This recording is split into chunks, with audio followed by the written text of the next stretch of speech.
যাতায়াতের জন্য আমরা সবাই পানি বন্ধ হয়ে গেছি বিমানবন্দরের পাশে। আমরা এখন যাতায়াতের জন্য আমাদের খুব কষ্ট হচ্ছে। গাড়ি এখন আসা যাওয়া করতে পারতেছে না, আমাদের হাঁটে হাঁটে যাইতে হচ্ছে। পানির কারণে ফারান্নবাড়ির জান্নাবাড়ির আর তো আবার বেড়ে যাবো পানির রাস্তায় পানির বেশি, সেই কারণে মানে যাওয়া হচ্ছে না আর কি। এখন ব্যাগ যাওয়া হবে। এখন যাওয়ার সময় হাঁটে হাঁটে যেতে হচ্ছে। ওখানে এই মানে পানি উঠছে অনেক বেশি, মানে এক কোমর পানি হচ্ছে।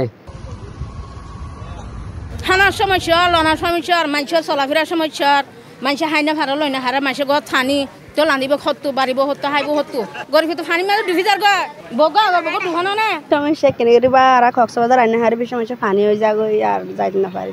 এখানে এসেছিলাম আমরা নাজিরার থেকে শুটকি কেনার জন্য, কিন্তু রাস্তায় বন্যার পানি ওঠার কারণে আমরা যেতে পারছি না। আমরা ফিরে আমাদের হোটেলে চলে যাচ্ছি।